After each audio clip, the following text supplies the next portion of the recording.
ازيكم عاملين ايه؟ النهارده هنعمل كيكه لعشاق الاوريو، وهنعمل كمان صوص بالاوريو برضو ومن غير فرن. والصوص بتاعها مكوناته بسيطه جدا ومش هتاخد معانا وقت خالص. كل اللي هنحتاجه الاوريو ده، واصلا ممكن ما نستخدموش كله. وهنجيب بقى عندنا طاجن او اي مج يكون كبير بيدخل مايكرويف، او اي سلطانيه، اي حاجه موجوده عندنا ينفع نعمل فيها وتدخل، تكون هتدخل الميكرويف او بتدخل الميكرويف. بس فانا جبت هعملها في طاجن اهو. تمام. هنفتح اكياس الاوريو اللي معانا.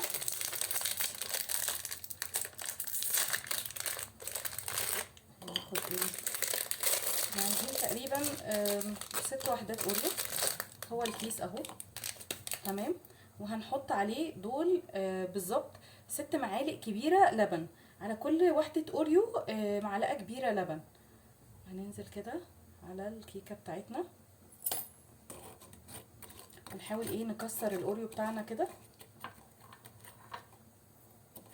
لحد ما يتكسر معانا ويعمل معانا زي خليط كده، عامل زي خليط الكيكة.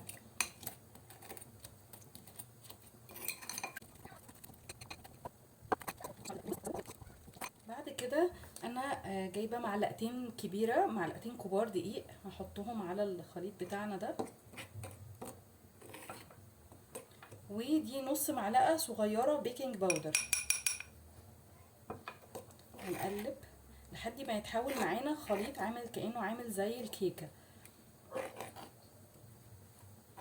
انا حاسه ان هو تقيل شويه، محتاج لبن تاني، فانا هزود له لبن.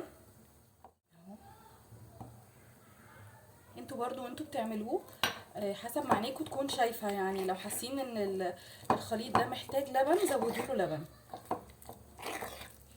لحد ما يبقى القوام بتاعه عامل زي القوام بتاع الكيكه بالظبط.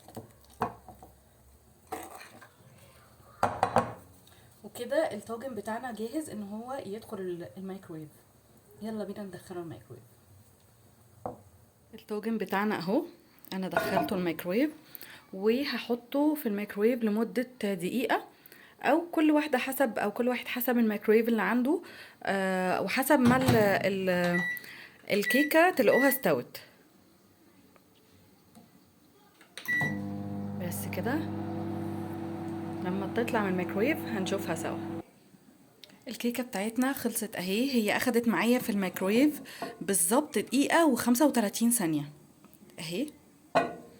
هنحضر لها صوص بقى، الصوص بتاعها اللي هيبقى برضو بالاوريو، وهنشوف هيبقى عامل ازاي. وده كده الكيكه لما طلعت من الميكرويف واستوت، وانا عملت لها التيست بتاع الخله وهي تمام زي الفل.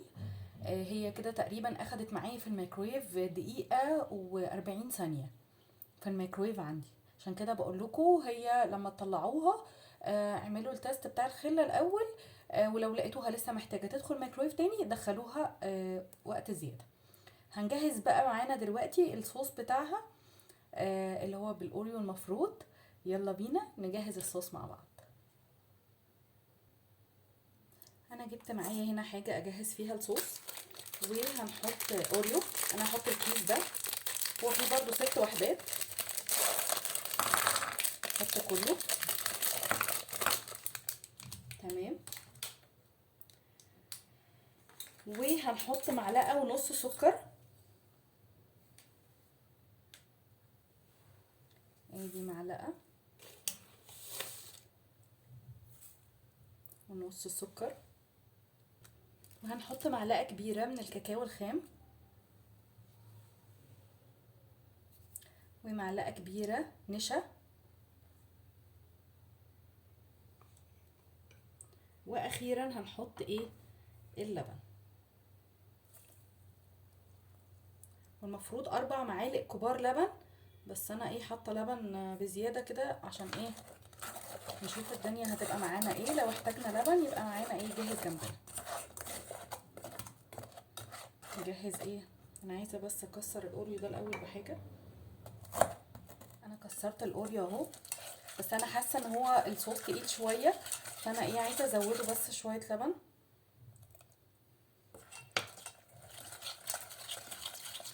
كده هنقلبه بس على البارد الاول، وبعد كده نحطه على النار.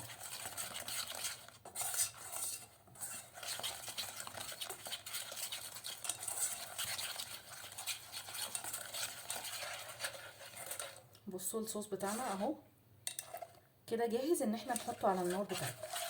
يلا بينا نحط الصوص على البوتاجاز. انا كده بقى حطيت الصوص بتاعنا اهو على النار، قلب فيه. هنفضل سايبينه على النار كده لحد ما يتقل معانا شويه، وبعد كده بقى ايه نحطه على الكيكه بتاعتنا العظيمه اللي احنا عملناها دي.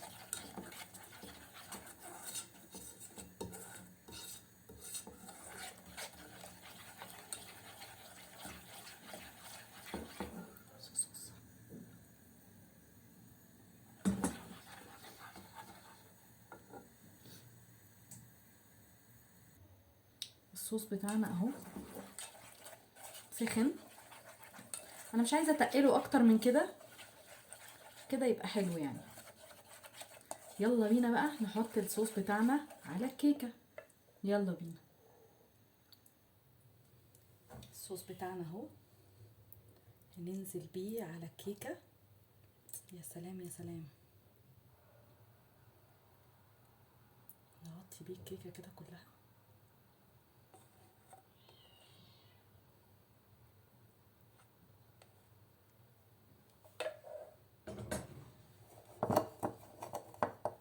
ونقوم بقى ايه حاطين لنا واحده اوريو كده، وادي واحده كمان اوريو نزوق بيها الكيكه بتاعتنا. وبكده بقى عندنا احلى كيكه بالاوريو وبصوص الاوريو. لازم تجربوها وان شاء الله هتعجبكم جدا. ويا رب يكون الفيديو بتاعنا النهارده عجبكم، واستنونا في فيديو جديد من فيديوهات سليم وإيمي. باي باي. I feel like I'm losing my mind. Is everybody in the world blind? Please, Lord, give me a sign, a sign.